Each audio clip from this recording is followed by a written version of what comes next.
નમસ્કાર, હું દર્શન રાવલ। સીસી ગ્રુપ બી માં જે પેપર લેવામાં આવ્યું એમાં બંધારણ વિશેના પ્રશ્નો આજે આપણે સોલ્વ કરીએ। આગામી સમયમાં કોન્સ્ટેબલની પરીક્ષા લેવાનારી છે। કોન્સ્ટેબલની તૈયારી કરતા વિદ્યાર્થીઓ માટે એક મેસેજ એ દેવાનો કે આ વખતે સીસી ગ્રુપ બીમાં જે બંધારણના પ્રશ્નો પૂછવામાં આવ્યા એ પ્રમાણમાં ખૂબ જ સહેલા પ્રશ્નો રહેલા છે, કોઈ ભારે ભરખમ પ્રશ્ન રહેલ નથી અને એટલા માટે તમે અત્યાર સુધીમાં જે તૈયારી કરી હોય બંધારણ વિષય માટે ખાસ એની આસપાસમાંથી જ સવાલ પૂછવામાં આવે, કોઈ અવકાશમાંથી સવાલ આવતા નથી, તો કોઈ લોડ લેવાની જરૂરિયાત નથી, કોઈ કન્ફ્યુઝન રાખવાની જરૂરિયાત નથી। અને હવે આ જે છેલ્લું એક વીક બાકી રહેલું છે એમાં તમે જે અત્યાર સુધી વાંચ્યું છે એનું મહત્તમ શું કરવાનું હોય, રિવિઝન કરવાનું હોય। તો સીસી ગ્રુપ બીમાં બંધારણ વિષયના જે પ્રશ્નો પૂછવામાં આવ્યા એને આપણે સોલ્વ કરીએ એક પછી એક। સૌથી પહેલા પ્રશ્ન એ છે કે ભારતમાં અત્યારે હાલમાં રાજ્યસભાની અંદર અધ્યક્ષ કોણ રહેલું છે? તો અનુચ્છેદ નંબર 63માં લખવામાં આવેલું છે ઉપરાષ્ટ્રપતિનું પદ। અનુચ્છેદ નંબર 63માં ઉપરાષ્ટ્રપતિનું પદ રહેલું છે અને સાથે 64 નંબરમાં લખવામાં આવે છે કે જે વ્યક્તિ ઉપરાષ્ટ્રપતિ હોય એ હોદ્દાની રૂએ રાજ્યસભાના સભાપતિ કહેવાય। તો એ હિસાબે અત્યારે હાલમાં દેશમાં ઉપરાષ્ટ્રપતિ રહેલા છે જગદીપ ધનખડ અને એટલા માટે રાઈટ આન્સર આવશે સી। ત્યાર પછી આગળનો પ્રશ્ન આપણે સમજીએ। નીચેના પૈકી કઈ બંધારણીય સંસ્થા દ્વારા સી વિજિલ એપ અથવા વિજિલન્ટ સિટીઝન એપ વિકસાવવામાં આવી? તો ચૂંટણી પંચનો અભ્યાસ જ્યારે આપણે કરીએ ને દોસ્તો ત્યારે આ મુદ્દો ચર્ચામાં આવે।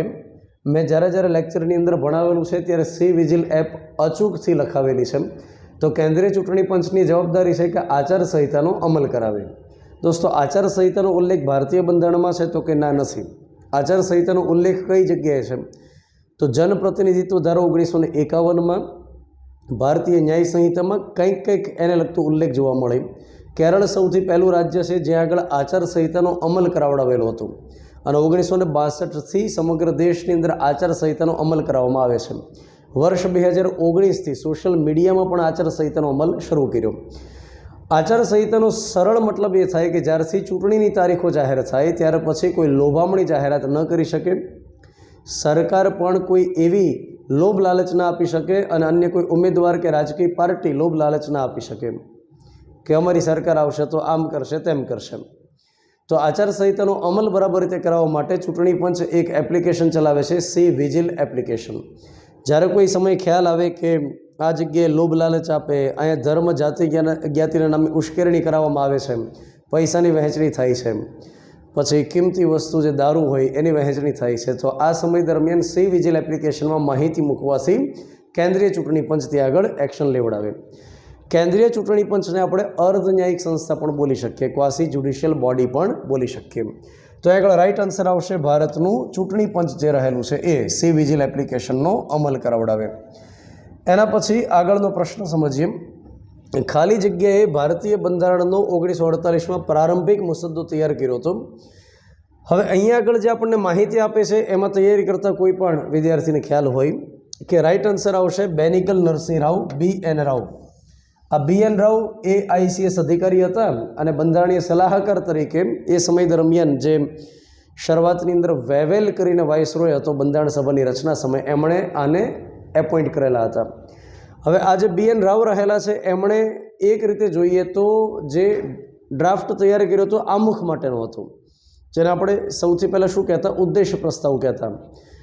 અહીંયા આગળ જે લખવામાં આવે છે કે ભારતીય બંધારણનો પ્રારંભિક મુસદ્દો તૈયાર કર્યો તો એ એક રીતે ખોટી વાત છે, કેમ કે ભારતીય બંધારણનો સૌથી પ્રારંભિક મુસદ્દો તૈયાર કર્યો તો ડ્રાફ્ટિંગ કમિટીએ, જે BN રાવની અધ્યક્ષતામાં નહોતી, ડૉક્ટર BR આંબેડકરની અધ્યક્ષતામાં હતી। 7 સભ્યોની ટોટલ એ ડ્રાફ્ટિંગ કમિટી હતી।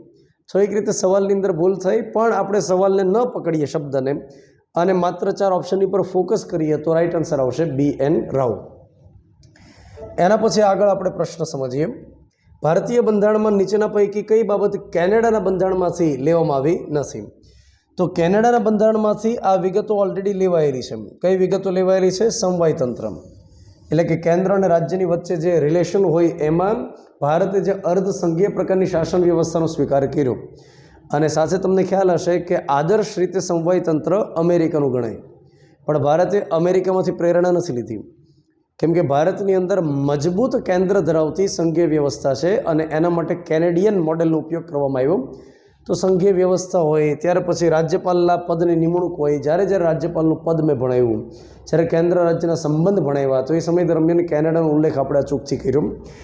સર્વોચ્ચ અદાલતની સલાહ આપવાને લગતી બાબત જે રહેલી છે, મતલબ જ્યારે જ્યારે કારોબારીની જરૂરિયાત ઊભી થાય, રાષ્ટ્રપતિને સલાહની જરૂર પડે, ત્યારે કેનેડામાંથી પ્રેરણા લીધી કે સર્વોચ્ચ અદાલતની સાથે વિચાર વિમર્શ કરશે, એની સાથે મતલબ વાતચીત કરશે અને સુનાવણીના ભાગરૂપે સલાહ આપશે. જ્યારે આજે એક બાબત રહેલી છે કે રાજ્યસભામાં સભ્યોની નામ નિયુક્તિ. રાજ્યસભાની અંદર 12 સભ્યોની નિમણૂક રાષ્ટ્રપતિ કરે, કલા, સાહિત્ય, વિજ્ઞાન, સમાજ સેવા. તો આજે વિગત છે આપણે લીધી છે આયર્લેન્ડમાંથી. તો કોઈ પણ સામાન્ય તૈયારી કરતા વિદ્યાર્થીને આનો જવાબ આવડે કે સાહેબ આજે ડી બાબત રહેલી છે આયર્લેન્ડના બંધારણમાંથી લીધી, એ કેનેડામાંથી આપણે ન જ લીધી હોય. ચલો એના પછી આપણે આગળ વાત કરીએ. નીચેના પૈકી કયા મૂળભૂત અધિકાર કટોકટી દરમિયાન પણ સ્થગિત ન કરી શકાય? તો મેં તમને સમજાવેલું છે કે અમુક અનુચ્છેદ એવા છે, 2 અનુચ્છેદ. એક અનુચ્છેદ રહેલો છે 20 નંબર અને એક અનુચ્છેદ રહેલો છે 21 નંબર, કે જે અજરવરનો પાટો લઈને આવેલા છે. તો એક અનુચ્છેદ રહેલો છે 20 ગુના સંબંધી રક્ષણનો અધિકાર, જેમાં લખવામાં આવે છે કે એક વખત કરેલ ગુના માટે કજવર સજા, પ્રવર્તમાન કાયદા અનુસાર સજા અને પોતાની વિરુદ્ધ પુરાવા આપવા સામે બળજબરી સામે રક્ષણ. અને એક અનુચ્છેદ રહેલો છે 21 નંબર, જીવન જીવવાનો અધિકાર, ગૌરવપૂર્ણ જીવન જીવવાનો અધિકાર. મોરારજીભાઈ દેસાઈની અધ્યક્ષતામાં જ્યારે સરકાર રચવામાં આવી તો એમણે એક બંધારણીય સુધારો કરેલો, 44 નંબરનો સુધારો વર્ષ 1978, અને એમણે સુધારા દ્વારા લખી કાઢ્યું કે 20 અને 21 સિવાયના અનુચ્છેદ ગમે એવી કટોકટી હોય, યુદ્ધની પરિસ્થિતિ, એ સમય સ્થગિત નહીં કરવાના. કેમ કે મોરારજીભાઈ દેસાઈને ઇન્દિરા ગાંધીની સરકારે 19 મહિના માટે જેલમાં રાખ્યા હતા, અને જેલમાં જ્યારે રાખ્યા ત્યારે અનેક કેદીઓના 20 નંબરનો ભંગ થયેલો. જે કેદીઓ જેલની અંદર હતા એમની સજાનો સમય પૂર્ણ થયેલો, પણ તેમ છતાં જેલરને બહાર નહોતા કાઢતા કે બહાર નીકળીને શું કરીશ, પડ્યો અહીંયા કટોકટી છે બહાર. અને 21 નંબર જીવન જીવવાનો અધિકાર. તો એ સમય દરમિયાન પોલીસવાળાએ ઘણા વહીવટ પાડી દીધા હતા, અને એટલા માટે મોરારજીભાઈ દેસાઈની સરકાર હવે એમણે કીધું કે કટોકટી ગમે એવી સુપર ડુપર કટોકટી હોય, પણ તેમ છતાં 20 અને 21ને ક્યારેય સ્થગિત નહીં કરવાના. તો આગળ હું તમને સમજાવું કે કટોકટી દરમિયાન 20 અને 21ને ક્યારેય સ્થગિત ન કરી શકાય. તો સૌથી પહેલાં સમાનતાનો અધિકાર જે રહેલો છે એને સ્થગિત કરી શકાય, હે ને, આને સ્થગિત કરી શકાય. વાણીના અભિવ્યક્તિની સ્વતંત્રતા, આને સ્થગિત કરી શકાય. જીવન અને વ્યક્તિગત સ્વાતંત્ર્યનો અધિકાર, આને સ્થગિત ક્યારેય ન કરાય. શાંતિપૂર્વક હથિયાર વગર એકઠા થવાનો અધિકાર, આને સ્થગિત કરી શકાય. તો એ, બી અને ડીમાં જે વિગત લખીને સ્થગિત કરાય. સી નંબરમાં જે લખ્યું 21 નંબરનો ભાગ છે, તો એને સ્થગિત ક્યારેય ન કરાય. તો રાઈટ આન્સર આવશે સી. ત્યાર પછી આપણે આગળ વાત કરીએ. બંધારણમાં સુધારાનો ખરડો રજૂ થઈ શકે ખાલી જગ્યામાં? તો ફક્ત લોકસભામાં, ફક્ત રાજ્યસભામાં, લોકસભા અને રાજ્યસભા બંનેની અંદર રજૂ થઈ શકે. ત્યાર પછી આપણે આગળ વાત કરીએ.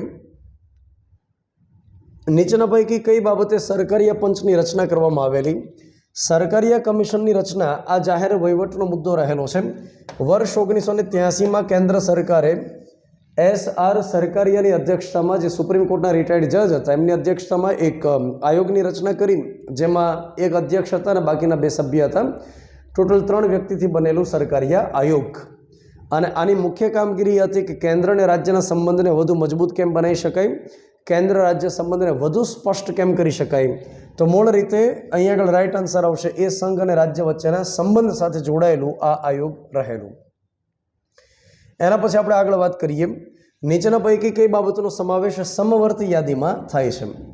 દોસ્તો, અનુચ્છેદ નંબર 246 છે, અને અનુચ્છેદ 246માં લખવામાં આવેલું છે કે પરિશિષ્ટ નંબર 7માં કેટલાક વિષયોની યાદી રહેલી છે, જેમાં 3 યાદી છે. એક યાદી રહેલી છે સંઘ યાદી, જેમાં અત્યારે હાલ ફિલહાલ 98 વિષય છે. એક રાજ્ય યાદી છે, જેમાં અત્યારે હાલમાં 59 વિષય રહેલા છે. અને ઓસ્ટ્રેલિયામાંથી પ્રેરણા લઈ સંયુક્ત યાદી રહેલી છે, જેમાં 52 જેટલા વિષય રહેલા છે. હવે જ્યારે તમને એવો સવાલ પૂછે કે આ યાદીમાં કોનો સમાવેશ થાય, કોનો સમાવેશ ન થાય, તો એના માટે જરૂરી એ છે કે તમને તમામ 3 યાદીઓ તમે વાંચેલી હોય, રિવિઝન કરેલું હોય. તો આવી રીતે જીપીએસસી બોર્ડની જે પરીક્ષા હોય ને, એમાં સામાન્ય રીતે સવાલ પૂછાય કે ફલાણા વિષયનો સમાવેશ કઈ યાદીમાં થાય, અથવા યાદીમાં સમાવેશ થાય કે ન થાય. તો એના માટે તમારી પાસે જો ટાઈમ હોય તો 3 યાદીઓને એકવાર રિફર કરી લ્યો. ક્લાસ 3ની પરીક્ષામાં આ પ્રકારના સવાલ બહુ ઓછા પૂછાય, પણ કદાચ પૂછાય તમને કામ લાગે.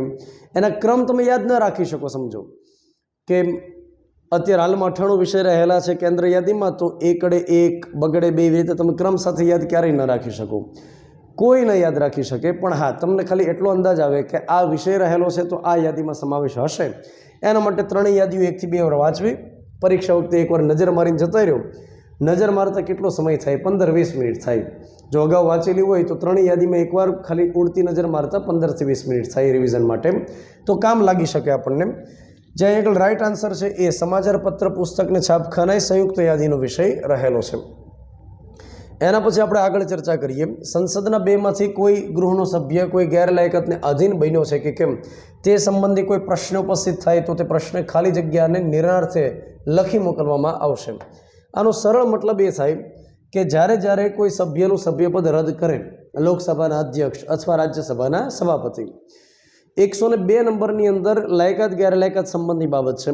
101 નંબરની અંદર લખવામાં આવ્યું છે કે સભ્યનું સભ્યપદ ખાલી થવા બાબત, અને 103 નંબરમાં લખવામાં આવ્યું છે કે જ્યારે કોઈ સભ્યનું સભ્યપદ રદ કરવામાં આવે અને એનાથી સભ્યને પ્રશ્ન થાય કે મારું ખરેખર સભ્યપદ હોવું જોઈએ અને ગેરવાજબી રીતે મારું સભ્યપદ તમે રદ કરી નાખ્યું, એ સમય દરમિયાન સુપ્રીમ કોર્ટમાં અરજી નહીં કરવાની. એ સમય દરમિયાન રાષ્ટ્રપતિને પાવર રહેશે. આવું કયા અનુચ્છેદમાં લખ્યું? 103માં, કે રાષ્ટ્રપતિની પાસે પાવર રહેશે કે કોઈ પણ સભ્યનું સભ્યપદ રદ કરવામાં આવે કે નહીં એ આખરી નિર્ણય કરી શકે. સભ્યનું સભ્યપદ અનેક રીતે દૂર થઈ શકે, જેમ કે સંસદે બનાવેલા નિયમનો ભંગ કર્યો હોય, સંસદે બનાવેલી લાયકાતનો ભંગ કર્યો હોય, અથવા માની લ્યો કે કોઈ વ્યક્તિને 2 વર્ષ કે તેથી વધુની સજા થયેલી હોય, અથવા કોઈ વ્યક્તિ જાણ કર્યા વગર 60 દિવસ કે તેથી વધુ સમય ગેરહાજર રહે, અથવા બેવડું સભ્યપદ ધારણ કરે, અથવા પક્ષાંતર ધારાનો ભંગ કરે, અથવા એની ઉપર ગંભીર પ્રકારના કંઈક આરોપ લાગ્યા હોય, તો કોઈ પણ કારણ હોય, રાષ્ટ્રપતિની પાસે પાવર છે કે અંતિમ નિર્ણય કરી શકે. એના પછી આપણે આગળ વાત કરીએ. અવિશ્વાસનો પ્રસ્તાવ લાવવા માટે લોકસભાના કેટલા સભ્યોએ સમર્થન આપવું જરૂરી છે? તો આ વિગત રહેલી છે ભારતીય બંધારણમાં નથી, પરંતુ લોકસભા નિયમ નંબર 98માં લખવામાં આવેલી વિગત છે. તો લોકસભા નિયમ નંબર 98 એમાં વિગત લખવામાં આવી છે કે જ્યારે વિરોધ પક્ષના નેતાઓને એવું લાગે લોકસભાની અંદર કે આ સરકારની પાસે વિશ્વાસ નથી, સરકારની પાસે જરૂરી બહુમતી નથી, અથવા સરકારની સામે સરકારની પાસે કામ કરવાની ક્ષમતા નથી, તો એ સમય દરમિયાન વિરોધ પક્ષવાળા શું કરશે? 50 જેટલા સભ્યો ઓછામાં ઓછા હોય એ લેખિતમાં આપશે અધ્યક્ષને કે અમને આ સરકાર પ્રત્યે વિશ્વાસ નથી, તો એમને કહી દો કે એકવાર બહુમતી સિદ્ધ કરી દે. તો રાષ્ટ્રપતિને જાણ કરવામાં આવે. રાષ્ટ્રપતિ જે સમય નક્કી કરે એ સમયે વડાપ્રધાન જે મુખિયાજી હોય એમની આખી ટોળકી લઈને આવશે, એમનો સંઘ લઈને આવશે, અને લોકસભાની અંદર પૂરતી બહુમતી છે એના માટે ઉજાગરી કરાવી દેશે. એને કહેવાય વિશ્વાસનો મત લઈ લીધો. જો અવિશ્વાસની દરખાસ્ત પસાર થાય અને વડાપ્રધાન પોતે બહુમત સિદ્ધ ન કરી શકે તો એ સમય દરમિયાન ફરજિયાત એ બને કે સરકાર રાજીનામું આપે અને અન્ય કોઈ પાર્ટીની પાસે જરૂરી બહુમત છે કે નહીં એ રાષ્ટ્રપતિ ચેક કરે. અને જો અન્ય કોઈ પણ પાર્ટીની પાસે બહુમતી ન હોય તો આગામી 6 મહિનામાં નવેસરથી લોકસભાની ચૂંટણી કરવામાં આવે. અને જ્યાં સુધી નવી જવાબદાર સરકાર ન બને ત્યાં સુધી જે વડાપ્રધાન હોય એ કેરટેકર સરકાર તરીકે કામ કરે. જ્યાં સુધી નવી સરકાર ન બને ત્યાં સુધી કેરટેકર ગવર્મેન્ટ તરીકે કામ કરે. તો અવિશ્વાસ દરખાસ્ત વિશે ભારતીય બંધારણમાં કોઈ પણ જગ્યાએ જોગવાઈ નથી. લોકસભા નિયમ નંબર 198 માત્ર લોકસભાની અંદર અવિશ્વાસની દરખાસ્ત આવે, અને અવિશ્વાસની દરખાસ્ત ક્યારેય કોઈ એક મંત્રી વિરુદ્ધમાં ન આવે, એ હંમેશા સમગ્ર સરકાર વિરુદ્ધમાં જ આવે. અને અવિશ્વાસની દરખાસ્ત જ્યારે વિરોધ પક્ષ લઈને આવે તો એમાં ધ્યાન રાખવાનું કે 2 અવિશ્વાસની દરખાસ્ત વચ્ચે 6 મહિનાનો સમયગાળો મિનિમમ રહેવો જોઈએ. નહીંતર શું થાય? મજાક થઈ જાય. જેમ કે કોંગ્રેસની પાસે લોકસભાની અંદર અત્યારે 99 સભ્યો હોય, ઓછામાં ઓછા 50 સભ્યોનું સમર્થન હોય તો અવિશ્વાસની દરખાસ્ત આવે, તો લઈને આવે 50 સભ્યો વિશ્વાસનો મત હાંસલ કરી દે, બીજે દિવસે ફરીવાર લઈને આવે અવિશ્વાસ, 50 સભ્યોની સાઇન જોઈએ. અત્યારે કોંગ્રેસની પાસે મિનિમમ 99 સભ્યો તો રહેલા છે. તો આ રીતે વારંવાર મજાક નહીં કરવાની ને, એટલા માટે નિયમ બનાવ્યો કે 2 અવિશ્વાસની દરખાસ્ત વચ્ચે મિનિમમ સમયગાળો 6 મહિના રહેવો જોઈએ. ત્યાર પછી દોસ્તો આપણે આગળ વાત કરીએ. અને હા, સૌથી પહેલીવાર જે અવિશ્વાસની દરખાસ્ત આવેલી એ જવાહરલાલ નહેરુ સરકાર સામે જે બી કૃપલાણી લઈને આવેલા હતા, વર્ષ 1964ની અંદર લઈને આવેલા હતા, 1963માં લઈને આવ્યા હતા, જ્યારે ચીન સાથે યુદ્ધ આપણે હારી ગયા.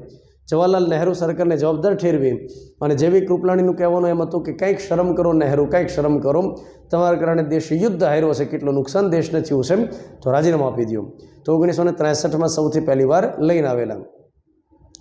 જોકે એ જે સરકાર હતી એણે અવિશ્વાસની દરખાસ્તને ખમી જાણી, એની પાસે વિશ્વાસનો મત હતો.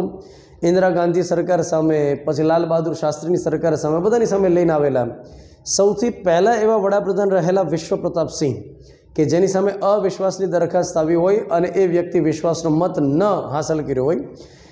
મોરારજીભાઈ દેસાઈની સામે આવેલી, ચૌધરી ચરણસિંહની સામે આવેલી અવિશ્વાસની દરખાસ્ત પણ અગાઉથી એમણે રાજીનામું દઈ અને પોતે નીકળી ગયા ત્યાંથી અને રાષ્ટ્રપતિને ભલામણ કરી દીધી કે લોકસભાનો ભંગ કરી દો, અમારે સરકાર નથી ચલાવી, 6 મહિનામાં નવેસરથી તમે સરકારની વ્યવસ્થા કરાવડાવી દો.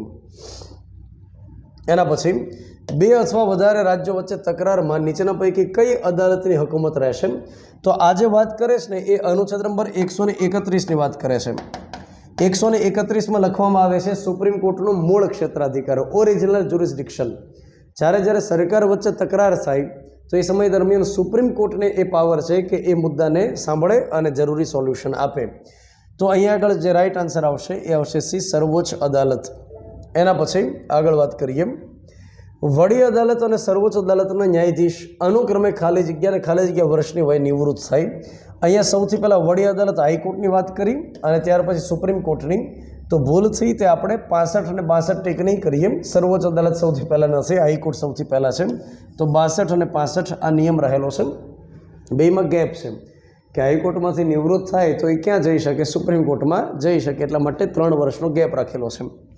ત્યાર પછી આગળની આપણે ચર્ચા કરીએ. ભારતમાં જાહેર હિતની અરજી ખાલી જગ્યા સાથે સંકળાયેલી છે, ન્યાયિક સક્રિયતાનો ભાગ રહેલો છે. તો જ્યારે મેં કોન્સ્ટેબલની બેચમાં જ્યારે ભણાવ્યું ત્યારે આ મુદ્દો ભણાવેલો છે કે ન્યાયિક સક્રિયતા, જ્યુડિશિયલ એક્ટિવિઝમ, જે ભારતીય બંધારણમાં કોઈ જગ્યાએ ઉલ્લેખિત નથી, અમેરિકામાંથી પ્રેરણા લેવામાં આવી છે જ્યુડિશિયલ એક્ટિવિઝમ માટે અને 1960-70ના દશકની અંદર આ ખ્યાલને વધુ ડેવલપ કર્યું.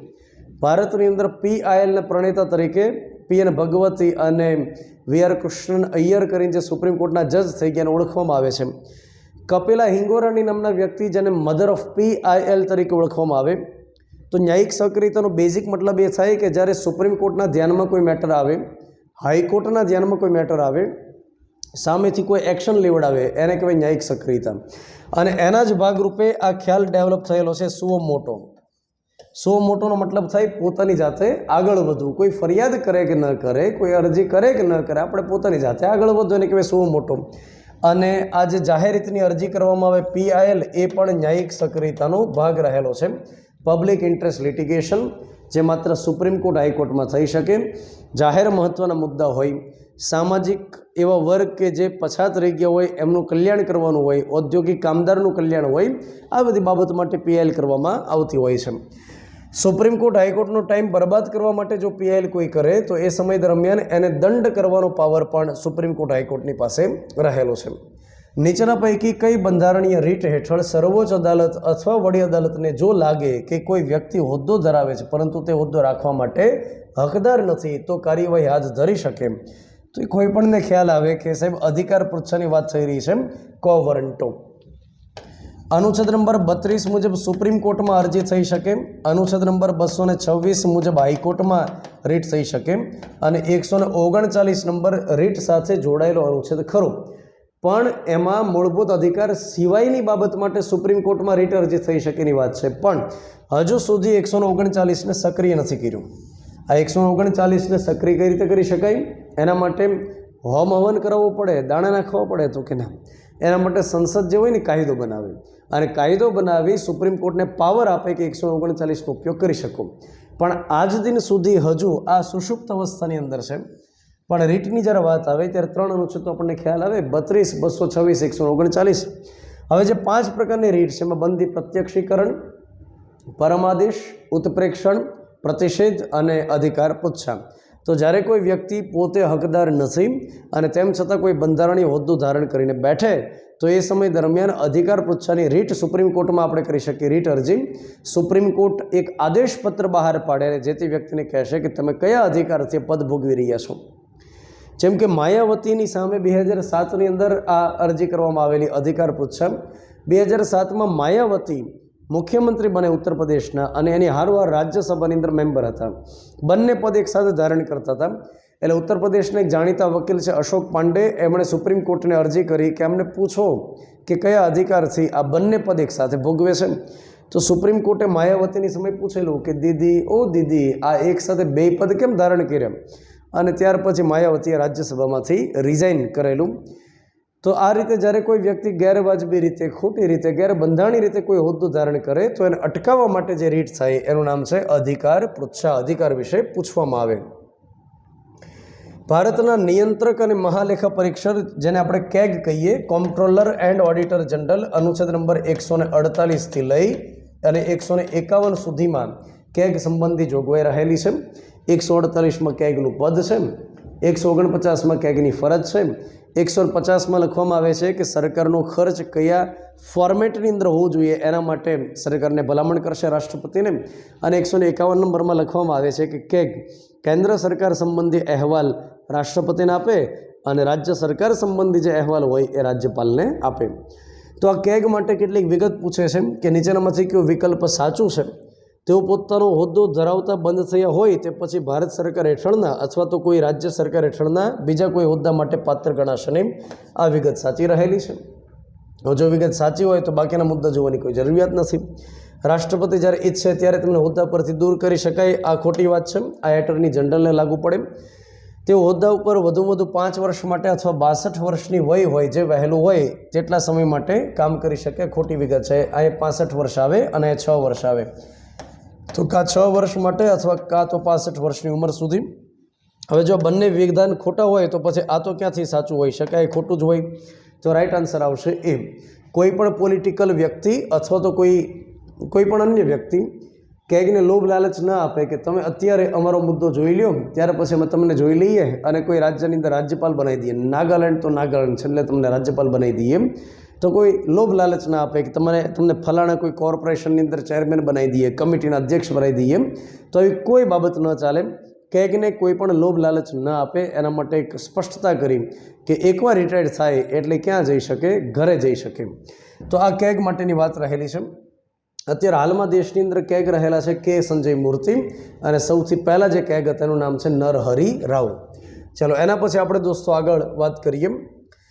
ભારતમાં ચૂંટણી આયોગમાં મુખ્ય ચૂંટણી કમિશનર ઉપરાંત કેટલા ચૂંટણી કમિશનર રહેલા છે? મતલબ આ પ્રકારના પ્રશ્ન અત્યારે પૂછાય છે કે મુખ્ય કમિશનર એની સાથે અન્ય કમિશનર કેટલા હોય. તો સરસ રીતે આપણે દહીં અને ખાંડ ખાઈને ગયા હોય ને તો આ પ્રકારના સરસ મજાના પ્રશ્ન પૂછાય કે મુખ્ય કમિશનરની સાથે અન્ય બીજા 2 કમિશનર રહેલા હોય છે.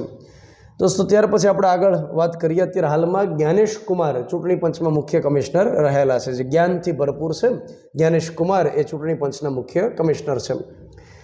રાજ્યના એડવોકેટ જનરલની નિમણૂક કોણ કરે છે? લ્યો બોલો, કરો વાત. કે રાજ્યના એડવોકેટ જનરલ હોય એની નિમણૂક કોણ કરે? જેમ એટર્ની જનરલ કેન્દ્રમાં હોય અનુચ્છેદ નંબર 76 મુજબ, એમ એડવોકેટ જનરલની વાત કરી છે 165માં. તો રાજ્યના એડવોકેટ જનરલની નિમણૂક રાજ્યપાલ કરશે. એના પછી આપણે આગળ વાત કરીએ. અન્ય પ્રશ્ન, સંઘ લોકસેવા આયોગના સભ્ય પોતાનો હોદ્દો સંભાળે તે તારીખથી ખાલી જગ્યા વર્ષની મુદત સુધી અથવા ખાલી જગ્યા વર્ષની ઉંમરના ન થાય ત્યાં સુધી. તો 6 વર્ષ માટે અથવા 65 વર્ષની ઉંમર ન થાય ત્યાં સુધી. તો રાઈટ આન્સર આવશે એ. એના પછી આગળ આપણે વાત કરીએ. એક બંધારણની મારી બુકમાં મેં ચાર્ટ આપેલો છે, ચાર્ટ. અને ચાર્ટની અંદર લગભગ 30 જેટલા પદાધિકારી આપેલા છે. એ પદાધિકારીમાં એકવાર નજર ફેરવીને તમારે જવાનું છે. એની તમામ વિગત એક સાથે સળંગ આપણે આપી દીધી છે. નીચેના પૈકી કઈ નિયમનકારી સંસ્થા છે? નિયમનકારીનો મતલબ થાય કોઈ પર્ટિક્યુલર ફિલ્ડ હોય એની ઉપર નિયમન કરે, નિયમો લાગુ કરાવે, લાયસન્સ આપે, કોઈને લાયસન્સ રદ કરે, અને નિયમન કર્યું કહેવાય રેગ્યુલેશન. સૌથી પહેલી વાત છે સેબીની વાત કરી છે, securities and exchange board of India. તો એ નિયમનકારી છે, શેર બજારની ઉપર નિયમન કરે. Insurance regulatory and development authority IRDA એ પણ નિયમનકારી. ભારતીય રિઝર્વ બેંક એ પણ નિયમનકારી. જે અન્ય જે બેંક હોય, પ્રાઇવેટ હોય, સરકારી હોય એની પર નિયમન કરે. તો રાઈટ આન્સર આવશે ઉપરના તમામ. એના પછી ભારતીય વિધિ આયોગ નીચેના પૈકી કેવી સંસ્થા છે? હવે સમજો કે અહીંયા જે લખે છે ભારતીય વિધિ આયોગ, એનો મતલબ થાય કાયદા પંચ વિશે વાત કરે છે. કાયદા પંચ, કેમ કે કાયદાને બીજા શબ્દમાં શું કહેવાય? વિધિ વિધાન કહેવાય, વિધિ. તો એ કયા પ્રકારની સંસ્થા છે? મેં જ્યારે મુદ્દો સમજાવ્યો ત્યારે તમને વાત કરેલી કે જ્યારે આ પ્રકારની સંસ્થા હોય ને એમાંથી સવાલ પૂછાય કે આ બંધારણીય સંસ્થા, કાયદાકીય સંસ્થા અથવા કેબિનેટ ઠરાવથી બનાવેલી સંસ્થા વગેરે વગેરે એવી રીતે તમને સવાલ પૂછાય. તો વિધિ આયોગ અથવા કાયદા પંચ કેવી સંસ્થા છે? તો કાયદા પંચ નથી કોઈ કાયદાકીય સંસ્થા, નથી કોઈ બંધારણીય સંસ્થા, કેબિનેટ ઠરાવથી બનાવેલી સંસ્થા નથી કોઈ નિયમનકારી સંસ્થા. અહીંયા જે લખે અર્ધ ન્યાયિક સંસ્થા એનો મતલબ એ થાય કે ક્વાસી જ્યુડિશિયલ બોડી, એટલે કે પોતે અમુક બાબતમાં નિર્ણય લઈ શકે, કોઈને હાજર થવા માટે કહી શકે, ડોક્યુમેન્ટ મંગાવી શકે અને કોર્ટની અંદર જેમ જજની પાસે પાવર હોય એવા કંઈક પાવર એની પાસે હોય. તો કાયદા પંચ પાસે એવા કોઈ પાવર નથી. વૈધાનિક સંસ્થાનો મતલબ થાય કાયદાકીય સંસ્થા, તો કાયદા પંચ માટે કોઈ કાયદો નથી. નિયમનકારી સંસ્થા બિલકુલ નથી, કોઈ ફિલ્ડની ઉપર નિયમન તો કરતું નથી. આ જે કાયદા પંચ છે એ ભલામણકારી સંસ્થા છે, સલાહકારી સંસ્થા છે અને રાષ્ટ્રપતિ દ્વારા સામાન્ય રીતે દર 3 વર્ષે એની રચના કરવામાં આવે. હવે રાષ્ટ્રપતિના આદેશ દ્વારા સંસ્થા બને, રાષ્ટ્રપતિ કારોબારીના હેડ કહેવાય, તો આ સંસ્થાને કેવી સંસ્થા કહેશું આપણે? કારોબારી સંસ્થા એવી રીતે કહી શકાય. ત્યાર પછી આપણે આગળ વાત કરીએ. રાષ્ટ્રીય ગ્રીન ટ્રિબ્યુનલ પાસે ખાલી જગ્યા હેઠળ અધિકાર ક્ષેત્ર નથી. હવે એક રીતે જોઈએ ને તો બંધારણનો ભાગ નથી, કેમ કે એનજીટી એ બંધારણમાં કોઈ જગ્યાએ ઉલ્લેખિત નથી. પણ તેમ છતાં આપણે વાત કરીએ કે નેશનલ ગ્રીન ટ્રિબ્યુનલ જેની સ્થાપના 2010ના કાનૂન અંતર્ગત કરી, કેન્દ્ર સરકારે રચના કરી, પર્યાવરણ સંબંધી જેટલા મુદ્દા હોય, જેટલા વિવાદ હોય, જેટલા કેસ હોય એની પર સોલ્યુશન કરવા માટે એની સ્થાપના કરી. આ એનજીટી જેની અંદર 10 થી 20 જેટલા જજ કામ કરે અને 10 થી 20 જેટલા અન્ય નિષ્ણાત વ્યક્તિ કામ કરે, જેને પર્યાવરણ સંબંધી બાબતોનો અનુભવ હોય એવા વ્યક્તિ. હવે તમે સમજો કે એનજીટીનું મુખ્ય મથક ક્યાં આવેલું છે? દિલ્હીમાં. ત્યાર પછી પુણેમાં, ભોપાલમાં, કોલકાતામાં, ચેન્નઈમાં એના પ્રાદેશિક મથક છે. હવે એનજીટીની પાસે એવો પાવર નથી કે જે વન્યજીવ સંરક્ષણ અધિનિયમ 1972 છે એનું પાલન કરાવે. પ્રાણી, પક્ષી અથવા તો કોઈ ફૂલ છોડ એને નુકસાન કર્યાના કોઈ કેસ આવે તો એ સમયે એનજીટીની પાસે પાવર નથી હોતો. જ્યારે બાકીના જે આ અધિનિયમ છે, પાણી પ્રદૂષણ નિયંત્રણ ધારો, હવા પ્રદૂષણ નિયંત્રણ ધારો અને જૈવિક વિવિધતા અધિનિયમ બાયોડાયવર્સિટી એક્ટ 2002, તો આ અંતર્ગત કોઈની સામે કેસ રજીસ્ટર્ડ થયો હોય ત્યારે એનજીટીની પાસે પાવર છે. પણ કોઈ પણ વ્યક્તિની સામે આ અંતર્ગત કેસ નોંધવામાં આવે ત્યારે એની પાસે પાવર નથી એનજીટી પાસે. દોસ્તો હું તમને એમ સમજાવું કે આ જે એનજીટી છે ને એને તમે ખોલીને ફિટ કરી દેજો. એનજીટીમાંથી સવાલ લગભગ કોઈને કોઈ પરીક્ષામાં જોવા મળતા હોય છે. તો એનજીટી સાથે જોડાયેલ જેટલા પણ ફેક્ટ્સ હોય, વિગત હોય એને તમારે સરસ રીતે યાદ રાખી લેવા. પંચાયતી રાજ બાબતે નીચેના પૈકી કઈ સમિતિઓની રચના કરવામાં આવી? તો બળવંતરાય મહેતા સમિતિ તો મુખ્ય સમિતિ છે, જેણે પંચાયતી રાજ માટે પાયો નાખ્યો અને પંચાયતી રાજના દરવાજા ખોલ્યા.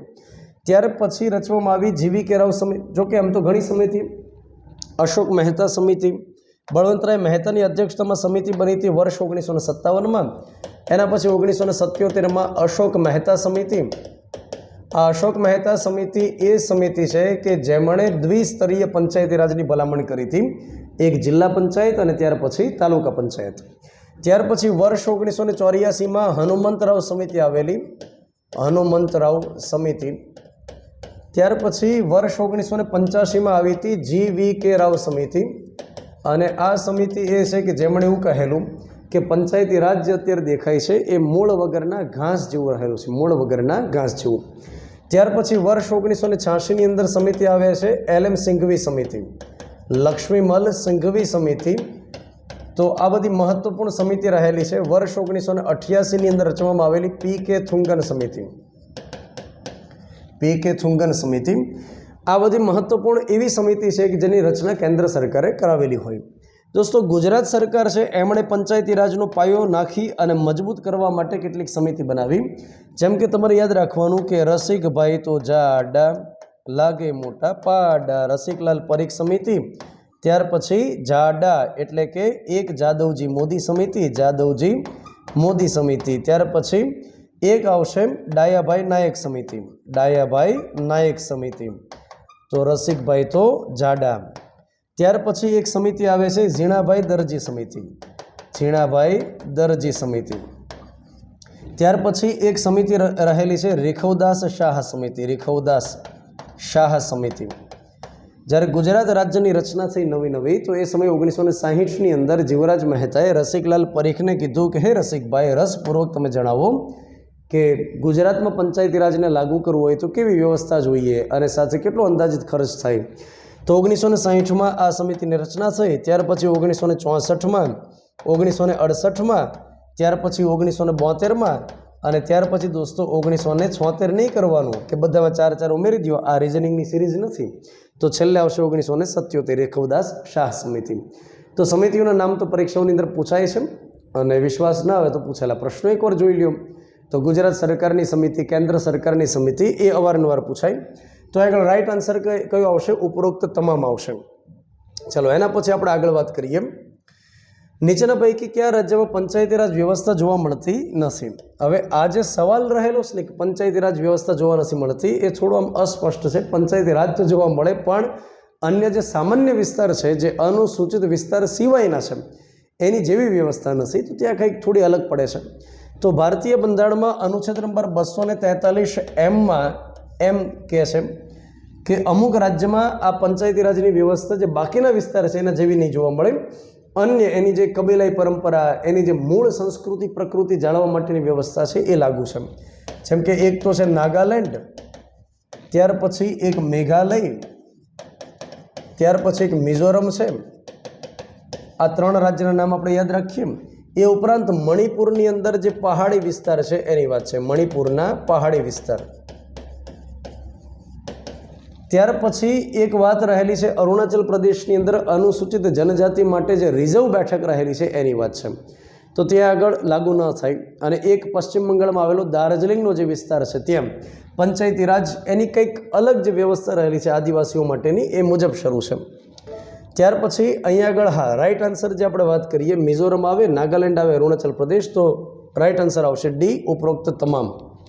ચાલો ત્યાર પછી અન્ય વિગત આપણે સમજીએ. સ્થાનિક સ્વરાજમાં મહિલાઓ માટે કેટલી બેઠકો આરક્ષિત રાખવામાં આવે છે? હવે એક રીતે જો અહીંયા રાઈટ આન્સર જોવા જઈએ ને તો આવશે 1/3. હવે બરોબર, એ ભૂલ નથી કરવાની તમારે. અહીંયા રાઈટ આન્સર આવવો જોઈએ એક રીતે 1/3. કેમ કે કેન્દ્ર સરકારે તમામ રાજ્યને એવું કહેલું છે કે એટલીસ્ટ 3 ભાગની મહિલાઓ પંચાયતની અંદર બેઠેલી અમે જોઈ શકવા જોઈએ. તો 3 ભાગ એટલે કે 33.33%. પણ એમણે સાથે એવું કહેલું કે કોઈ રાજ્યની એવી ઈચ્છા થાય કે અમારે 33%થી વધારે રિઝર્વેશન આપવું છે તો આપી શકે. અને એના માટે ગુજરાત રાજ્ય છે, એક બિહાર રાજ્ય છે, ત્યાં આગળ 50%. તો આજે 1/2 રાઈટ આન્સર એ અહીંયા નહીં આવે. અહીંયા સ્પષ્ટતા ગુજરાત માટે નથી કરી. અહીંયા ઓવરઓલ પૂછવામાં આવ્યું કે સ્થાનિક સ્વરાજમાં મહિલાઓ માટે કેટલા % અથવા કેટલા ભાગની? તો 1/3 એ રાઈટ આન્સર આવશે. ગુજરાત માટે સ્પષ્ટતા કરે તો મહિલાઓ માટે 50% આવે, 1/2. એસસી માટે અને એસટી માટે કમ્પલસરી હોય છે. એક એસસી માટે, એસટી માટે કમ્પલસરી હોય, પણ એમના માટે વસ્તીના આધારે હોય. પંચાયતી રાજમાં વસ્તીના આધારે કે જેટલા % વસ્તી એટલા % પંચાયતી રાજની સંસ્થામાં બેઠકો રિઝર્વ. ત્યાર પછી ઓબીસી માટે કમ્પલસરી નથી, યાદ રાખો. કેન્દ્ર સરકારે શું કીધું? એક એસસી માટે, એસટી માટે અને મહિલા માટે કમ્પલસરી. પણ ઓબીસી માટે જે રાજ્યની અંદર આપવું હોય એ 10% આપી શકે. પરંતુ ઓબીસીની વસ્તી વધારે છે, લગભગ 52%. તો ઓબીસી માટે પંચાયતી રાજની ઇન્સ્ટિટ્યુશનમાં 10% રિઝર્વેશન આપે તો એ એક રીતે અન્યાય કહેવાય. તો મધ્યપ્રદેશે શરૂઆત કરી 27% રિઝર્વેશનની. અને ગુજરાત સરકારે એક આયોગની રચના કરેલી. ગુજરાત સરકારે ઝવેરી આયોગની રચના કરેલી. આ ઝવેરી આયોગની ભલામણના આધારે હવે પંચાયતી રાજની અંદર ઓબીસી વર્ગ માટે ગુજરાતમાં 27% રિઝર્વેશન આપવાની શરૂઆત કરી. તો આટલી વિગતો આપણે પરીક્ષાની દ્રષ્ટિએ યાદ રાખતા જઈએ. એના પછી જ્યારે કોઈ શહેરી કે શહેર અથવા કોઈ વિસ્તારની જનસંખ્યા ખાલી જગ્યાથી વધારે થઈ જાય ત્યારે સરકારે જાહેરનામું બહાર પાડી તે વિસ્તારને મહાનગરપાલિકા ઘોષિત કરી શકે. તો મહાનગરપાલિકા ઘોષિત કરવા માટે અત્યારે હાલમાં જે લિમિટ રહેલી છે એ છે 10 લાખની. 10 લાખથી વધે તો ત્યાં આગળ મહાનગરપાલિકા ઘોષિત કરી શકાય. જનરલી શું રહેલું છે? 3 લાખની લિમિટ રહેલી છે બંધારણની અંદર, 3 લાખની. પણ હવે તમે ઇન્ટરનેટમાં ચેક કરો તો 10 લાખની મર્યાદા તમને દેખાય. તો આ આપણે સીસી ગ્રુપ બી માટે જે બંધારણના પ્રશ્નો પૂછવામાં આવેલા એની વાત કરી. એકદમ સહેલા પ્રશ્ન છે, કોઈ ભારે ભરખમ નથી, તમને આવડી જાય એ પ્રકારના પ્રશ્નો છે. તો કોન્સ્ટેબલ માટે લોડ નથી લેવાનું. સાથે એક જતાં જતાં તમને માહિતી હું આપતો જાઉં કે world in box academy Bhavnagar ખાતે આપણે એક બેચ શરૂ કરીએ છીએ જેનું નામ છે જનરલ પ્લસ તલાટી બેચ. આગામી સમયમાં તલાટી માટે પરીક્ષા લેવાશે, ફોર્મ ભરવામાં આવી રહ્યા છે. તલાટીની પરીક્ષા વખતે પ્રિલિમ અને મેન્સ એવી રીતે કરી દેવામાં આવ્યું છે. થોડી ઉતાવળ રાખી પરીક્ષા પાસ કરવી પડશે, નહીંતર આગામી સમયની અંદર કદાચ ઇન્ટરવ્યૂ પણ ગોઠવી નાખે.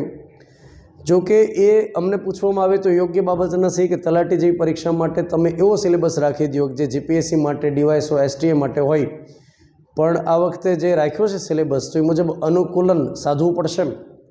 જનરલ પ્લસ તલાટીનો મતલબ એ થાય કે તલાટીમાં જે પ્રિલિમનો સિલેબસ છે એ જનરલ બેચની અંદર વિષયો ભણવા માટે આવે, અને મેઇન્સની અમે અલગથી તૈયારી વિદ્યાર્થીઓને કરાવવાના છે અલગથી. તો દર અઠવાડિયે મેઇન્સ માટે લેક્ચર અમે અલગથી આપશું, વિદ્યાર્થીઓને પ્રિપેર કરશું. તમે સમજો કે સીસી માટે થઈ આ વખતે ગ્રુપ એમાં મેઇન્સમાં ડિસ્ક્રિપ્ટિવ નાખ્યું, તો બને કે હવે જે ક્લાર્કની પરીક્ષાઓ હોય એમાં ડિસ્ક્રિપ્ટિવ ફરજિયાત બને એવું બને, તો એના માટે આપણે અત્યારથી પ્રિપેર થઈ શકીએ. તો જ્યાં સુધી આપણે લખશું નહીં, જ્યાં સુધી પ્રેક્ટિસ નહીં કરીએ ત્યાં સુધી મેઇન્સમાં લખવા માટે કોન્ફિડન્સ નહીં આવે. તો અમે બેચ શરૂ થાય, થોડો સમય થાય, 1, 2, 3 ચેપ્ટર પૂર્ણ થાય એટલે મેઇન્સની તૈયારી સાથે અમે શરૂ કરાવવાના છીએ અલગથી. તો જનરલ પ્લસ તલાટી બેચ છે, તો જેમને ખાલી જનરલ માટે તૈયારી કરવી હોય તો એના માટે પણ સુવિધા, અને તલાટી બંને પરીક્ષાની એક સાથે તૈયારી કરવી હોય તો એના માટે પણ સુવિધા. એવું નથી બનતું દોસ્તો કે પહેલાં પ્રિલિમ પરીક્ષા પાસ કરીએ ત્યારે મેઇન્સની તૈયારી કરીએ, તો એટલો બધો ગેપ નથી રહેતો પ્રિલિમ પરીક્ષાનું રિઝલ્ટ આવ્યો પછી. તો કરવી હોય તો અત્યારથી કરી શકીએ, કેમ કે પ્રિલિમના માર્ક્સ કાઉન્ટ થતા નથી. મેઇન્સના જે માર્ક્સ હશે, જનરલ સ્ટડી 150 માર્ક્સનું, ગુજરાતી અંગ્રેજી 100 માર્ક્સનું, તો એના માર્ક્સ કાઉન્ટ થવાના છે. સમય રહેલો છે 8 થી 10નો, અને સાથે મેઇન્સની તૈયારી કરાવીએ તો અમે સાથે અલગથી તૈયારી કરાવવાના છીએ. તારીખ રહેલી છે 16 જૂન 2025, અને વધુ વિગત તમારે જો મેળવી હોય તો જે સંસ્થાનો નંબર રહેલો છે એના પર વાત કરી તમારા ડાઉટ ક્લિયર કરી શકું, અને ડેમો લેક્ચર પણ અવેલેબલ રહેલા છે. તો 16 જૂને મળીએ છીએ આપણે વર્લ્ડ ઇનબોક્સ એકેડેમી ભાવનગર ખાતે. આ સાથે લેક્ચર આપણે અહીં આગળ રાખીએ, ફરી પાછા મળીએ. ત્યાં સુધી જય હિન્દ, જય ભારત, થેન્ક યુ.